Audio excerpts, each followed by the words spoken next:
નમસ્કાર વિદ્યાર્થી મિત્રો, જ્યોતિ ક્લાસીસ ગાંધીનગર સેક્ટર 24 માં તમારા બધાનું ફરીથી સ્વાગત છે। આપને ચેપ્ટર નંબર 3 ની અંદર દ્વિચલ સુરેખ સમીકરણની અંદર આપણે આદેશની રીત જે છે એમાં ભણી રહ્યા છે, જેમાં પ્રશ્ન નંબર 3 જે છે એનો બીજો દાખલો જે છે આપણે પહોંચ્યા છે, જેમાં અહીંયા આપણને કહેવામાં આવ્યું છે કે બે પૂરક કોણ પૈકી મોટો ખૂણો નાના ખૂણા કરતા 18 અંશ મોટો હોય તો તે પૂરક કોણ શોધો। હવે આ જે ચેપ્ટર છે એ સ્ટાન્ડર્ડ વાળા માટે અને બેઝિક વાળા માટે જે છે એ બહુ અગત્યનું ચેપ્ટર છે, બરાબર। જે સ્ટાન્ડર્ડ વાળા માટે છે એમાં બોર્ડની અંદર આ ચેપ્ટર વિભાગ ડી માં પૂછાય છે, જ્યારે બેઝિક વાળા માટે આ ચેપ્ટર જે છે વિભાગ સી ની અંદર પૂછાય। તો વિદ્યાર્થી મિત્રો, અમારી ચેનલ સાથે જોડાયેલા રહો, ચેનલને સબસ્ક્રાઈબ કરો, લાઈક કરો, શેર કરો તમારા મિત્રો જોડે, જેથી આવનારા વિડીયો જે છે એ તમને ઝડપથી જે છે પ્રાપ્ત થાય। ચલો આગળ જોઈએ તો બે પૂરક કોણ પૈકી મોટો ખૂણો નાના ખૂણા કરતાં 18 અંશ જો મોટો હોય તો તે ખૂણો શોધો। અહીંયા ખૂણો કીધો છે, એક મોટો ખૂણો કીધો છે અને નાનો ખૂણો છે। વિદ્યાર્થી મિત્રો, આગળ જોયું તેમ જ્યારે આવા પ્રકારના કૂટ પ્રશ્નો પૂછાતા હોય ત્યારે આપણે હંમેશા સૌપ્રથમ ધારણા કરવાની। ધારણા કરતા તો આપણને આવડે છે, પછી એક વસ્તુ જોવાનું કે અહીંયા જે છે કરતા શબ્દ આવ્યો છે, મોટો ખૂણો અને નાના ખૂણા કરતા, એટલે બંને વચ્ચે જે છે સરખામણી કરવામાં આવી છે। જ્યારે આ પ્રકારની સરખામણી કરવામાં આવે ત્યારે આપણે શું કરવાનું છે આગળ જોઈએ તો ધારો કે પૂરક કોણ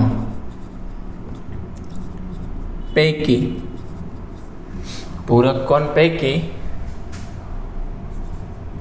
મોટો ખૂણો બરાબર x છે અને જે નાનો ખૂણો છે બરાબર શું છે તો કે y છે। જ્યારે બંને વચ્ચે અહીંયા સરખામણી કરવામાં આવી હોય ત્યારે આપણે જે છે આ રીતે લખીશું તો કે x બરાબર y લખીશું। વિદ્યાર્થી મિત્રો, આટલું પહેલા લખવાનું, પછી જે 18 અંશ છે એ શું કહેવામાં આવ્યો છે, મોટો છે। જ્યારે મોટો કીધો હોય, નાનો કીધો હોય, જો મોટો કીધો હોય તો પ્લસ કરીશું, જો નાનો કીધો હોય તો માઇનસ કરીશું। તો અહીંયા કહેવામાં આવ્યું છે મોટો છે। તો હવે આ 18 ક્યાં મૂકવાના સાહેબ? તો આગળ પણ મેં દાખલાઓની અંદર શીખવાડ્યું છે કે જે 18 છે એ 18 અંશથી આગળની તરફ જઈએ અને કરતાથી આગળની જઈએ અને જ્યાં આપણને જે ખૂણો મળે એની અંદર જે છે આપણે મૂકવાનું। કરતાથી આગળ વધીએ તેમ આપણને શું મળે છે? નાનો ખૂણો। નાનો ખૂણો બરાબર શું ધાર્યું છે તો કે આપણને y ધાર્યું છે, જેથી કરીને 18 છે એ આપણે અહીંયા મૂકીશું। આ સમીકરણ નંબર આપણું 1 તૈયાર થાય છે। જ્યારે સમીકરણ જે છે 2 એ આપણને ખબર છે કે જ્યારે પણ બે પૂરક કોણ હોય તો પૂરક કોણ હોય x અને y હોય, એમને ખૂણાઓનો સરવાળો જે છે કેટલો થાય છે તો કે 180। તો અહીંયા લખું છું બે પૂરક કોણ નો સરવાળો 180 અંશ છે, જેથી કરીને આપણે અહીંયા x પ્લસ y બરાબર કેટલા લખીશું? 180 અંશ। આ સમીકરણ નંબર 2। હવે અહીંયા તમે સમીકરણ 1 અને 2 માં જુઓ તો આગળ જે છે સમીકરણ 1 અને 2 માંથી આપણે કરતા બનાવતા હતા। અહીંયા આપણે માની લો કે કરતા બનાવવાની કંઈ જરૂર પડે એવી લાગતી નથી। જો તમે કરતા બનાવશો તો પણ કંઈ વાંધો નથી। અહીંયા ઓલરેડી તમે જોઈ શકો છો તો x જે છે ને એ કરતા સ્વરૂપે જ છે, તો તમે સીધી જ જે છે એ x ની એટલે સમીકરણ 1 ની કિંમત તમે સમીકરણ 2 માં મૂકશો તો પણ આપનો જવાબ પ્રાપ્ત થશે। આ સમય બચાવવાની જે છે એક ટ્રીક છે। તો અહીંયા લખું છું સમીકરણ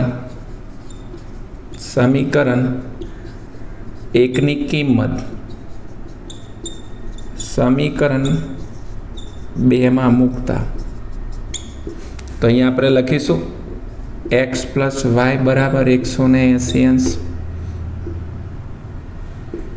જેથી કરીને x ની જગ્યાએ કેટલી લખીશું? કિંમત લખીશું। x ની કિંમત કેટલી છે? y plus 18। બાકીનું તો સેમ જ લખીશું ને। ત્યાર પછી y પ્લસ y એટલે 2y પ્લસ 18 બરાબર 180.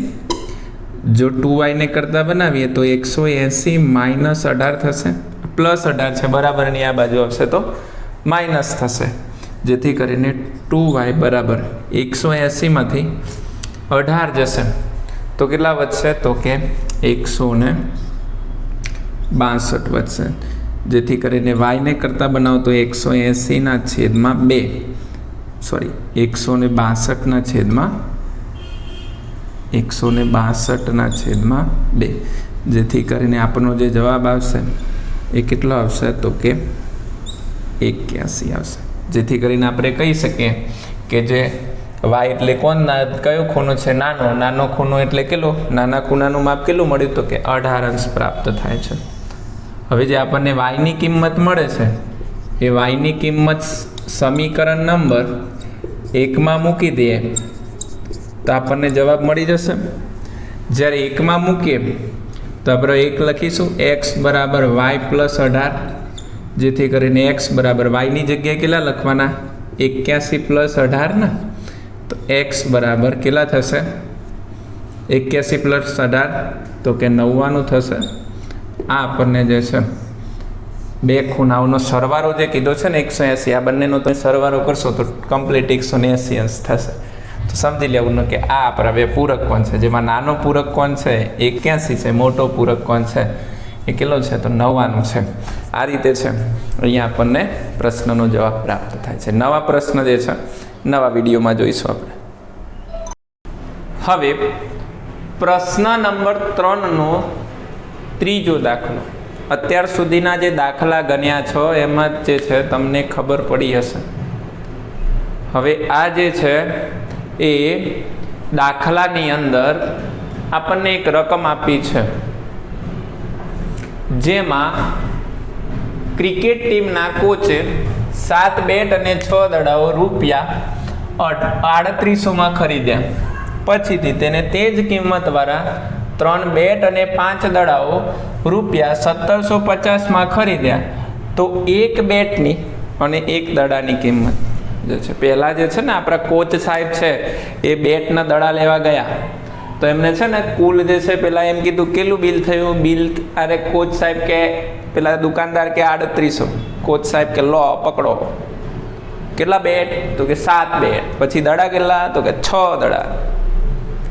પછી સંખ્યામાં વધારો થઈ ગયો એમના ત્યાં, નવા સ્ટુડન્ટ્સ આવ્યા શીખવા માટે. કોચ સાહેબ ફરીથી દુકાનદારના ત્યાં પહોંચ્યા અને કીધું કે ભાઈ 3 બેટ લાવો અને 5 દડા લાવો. કે બિલ કેટલું થયું તો કે 1750 રૂપિયા. પણ એવું તો કહો એક બેટની કિંમત કેટલી છે ને એક દડાની કિંમત કેટલી છે એ આપણે શોધીશું. બધું એ શોધીને આપણે તો આપણે શું શોધીશું હે. ચલો ધારણા કરીએ. ધારો કે એક બેટની કિંમત, જો પહેલા અહીંયા બેટ લખ્યું હોય તો બેટ જ લખવાનો. ધારો કે એક બેટની કિંમત રૂપિયા x છે અને એક દડાની કિંમત રૂપિયા y છે. બંધ કર, સ્ટોપ કર. હવે ધારણા થઈ ગઈ. બેટની કિંમત, એક બેટની કિંમત x રૂપિયા અને એક દડાની કિંમત y રૂપિયા છે. આપણને ખબર નથી અત્યારે કોચ સાહેબ કેટલા આપીને આપણને કંઈ જાણતા નથી. ચલો જાણી લઈએ. ક્રિકેટ ટીમના કોચે 7 બેટ અને 6 દડાના રૂપિયા 3800 રૂપિયા આપ્યા. જેથી કરીને આપણે અહીંયા લખીએ કે 7 બેટ અને 6 દડા ની કિંમત કેટલી છે તો કે 3800 રૂપિયા છે. તો આપણે અહીંયા 7x પ્લસ 6y બરાબર 3800 રૂપિયા લખીશું. આપણું સમીકરણ નંબર 1. ત્યાર પછી બીજી વખત ગયા ત્યારે એમને 3 બેટ અને 5 દડાઓ જે છે રૂપિયા 1750 ખરીદ્યા. ત્યાર પછી અહીંયા લખું છું 3 બેટ અને 5 દડા કેટલામાં ખરીદ્યા છે 1750 રૂપિયામાં. જેથી કરીને અહીંયા આપણને 3x પ્લસ 5y બરાબર કેટલા થશે તો કે 1750. સમીકરણ 1 અને 2 તમારા માટે અહીંયા પ્રાપ્ત થઈ ગયા છે. હવે સમીકરણ 1 અને 2 માંથી કોઈ પણ એક સમીકરણને જે છે આપણે અહીંયા કર્તા તરીકે જે છે એ લઈએ. હવે સમીકરણ જે છે માની લો કે સમીકરણ 2 ને આપણે અહીંયા કર્તા સ્વરૂપે લઈએ અથવા તો 1 ને કર્તા બની, જે પણ તમને સમીકરણ 1 2 ને કર્તા બનાવવા હોય એ તમે બનાવી શકો છો. બરાબર. માની લો કે હું સમીકરણ જે છે એ 1 ને કર્તા બનાવું છું. સમીકરણ 1 ને કર્તા બનાવતા જેથી કરીને આપણે લખી શકશું 7x પ્લસ 6y બરાબર 3800, જેથી 6y બરાબર 3800 માઇનસ 7x, તો y બરાબર 3800 માઇનસ 7x ના છેદમાં કેટલા થશે તો કે 6. આ સમીકરણ આપણને 3 મળ્યું. હવે 3 ની કિંમત ક્યાં મૂકશું? સમીકરણ 1 માં કે સમીકરણ 2 માં? તો કે સમીકરણ 2 માં. ઓકે, સમીકરણ 3 ની કિંમત સમીકરણ, હવે જો આપણે સમીકરણ 3 મળ્યું છે એ સમીકરણ 3 ની કિંમત જે છે એ સમીકરણ કેમાં મૂકીશું તો કે 2 માં મૂકીશું. તો 3x પ્લસ 5 y ની જગ્યાએ કેટલા મૂકીશું? 3800 માઇનસ 7x ના છેદમાં 6 બરાબર 1750. હવે જો અહીંયા છેદ ઉડતા નથી, જેથી કરીને આપણને લસા લેવો પડશે. તો લસા કેટલો થશે તો કે લસા 6 મળશે. હવે 3 પદ છે, 1 2 અને 3 બધાને કેટલા વડે ગુણીશું તો કે 6 વડે ગુણીશું. તો 3x ગુણ્યા 6 વત્તા 5 કૌંસમાં 3800 માઇનસ 7x ના છેદમાં 6 ગુણ્યા 6 બરાબર 1750 ગુણ્યા 6. અહીંયાથી 6 જે છે એ દૂર થાય છે, જેથી કરીને 6 ગુણ્યા 3 એટલે 6 તરી 18x થશે. પ્લસ હવે જો 3800નો જે ગુણાકાર જે છે એ કોના જોડે થશે તો કે 5 જોડે થશે. તો 3800 ગુણ્યા 5 કરીએ છીએ એટલે કેટલા થઈ જશે? 1900 થઈ જશે, 19000 થઈ જશે. કેટલા થઈ જશે? 19000.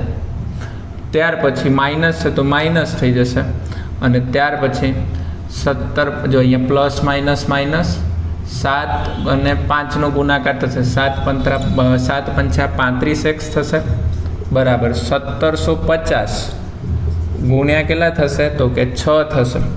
જેથી કરીને 6 નો એટલે 0, 6 પંચા 30 વધી પડી 3, 7 છંગ 42 ને 3 45, 45 નો 5 વધી પડી 4, 6 એકા 6, 6 4 10, એટલે કે અહીંયા 10,000 ને કેટલા મળે છે? 500 મળે છે. હવે અહીંયા 18x છે, અહીંયા 35x છે, અહીંયા 18x છે. તો 35x માંથી 18x જશે તો માઇનસ 17x મળશે આપણને બરાબર 10,500 માઇનસ 19,000 કરીશું તો આપણને કેટલા મળશે તો કે માઇનસ 17x બરાબર આમાંથી આટલા બાદ કરવાના છે એટલે 10,500 અને અહીંયા લખવાનું છે 19,000, જેથી કરીને 0 0 અહીંયા 10 થઈ જાય એટલે 8 થઈ જશે, 10 માંથી એટલે 5, 8 ના 8 અને 0 એટલે અહીંયા કેટલા મળે છે? 8,500. પણ કેવા? માઇનસ, કારણ કે મોટી સંખ્યા આગળ માઇનસ છે તો માઇનસ, બંને બાજુથી માઇનસ માઇનસ કેન્સલ આઉટ થાય એટલે એક્સ બરાબર આપણને 8500 છેદમાં 17 મળે છે. તો 17 પંચા 85. તો એક્સની કિંમત કેટલી મળી આપણને 500. આ 5 અને પાછળના 2 0 લખવાના, બરાબર. જ્યારે એક્સની કિંમત હવે સમીકરણ નંબર ક્યાંમાં મૂકે? શું તો કે 3માં. એક્સની કિંમત સમીકરણ 3માં મૂકતા, જ્યારે 3માં મૂકવાની હોય તો y બરાબર 3800 - 7. એક્સની જગ્યાએ કેટલા મૂકવાના છે? 500. અને છેદમાં કેટલા લખવાના છે? તો કે 6. તો y બરાબર 7 પંચા કેટલા થશે? તો કે 3800 - 7 પંચા કેટલા થશે? તો કે 35. કેટલા થશે? 35 ના છેદમાં 6. જેથી કરીને y બરાબર 3800માંથી 3500 જાય તો કેટલા વધે? 300. 300 ના છેદમાં 6. 6 પંચા 30. એટલે yની કિંમત કેટલી મળી? તો કે 50. જેથી આપણને અહીંયા લખી શકીએ કે એક્સની કિંમત બરાબર બેટની ધારી હતી ને, તો બેટની કિંમત ₹500 અને દડાની કિંમત ₹50 છે. આ રીતે જે છે દાખલાનું જે છે આખું તમારે છે ગણતરી કરવી પડશે. 3 માર્ક્સ માટે જે છે આઈએમપી છે સ્ટાન્ડર્ડવાળા હોય માટે તો 4 માર્ક્સનો હશે. એક વખત ગણશો તો દાખલો આવડશે નહીં, વારંવાર પુનરાવર્તન જરૂરી છે. ઓકે, ચલો.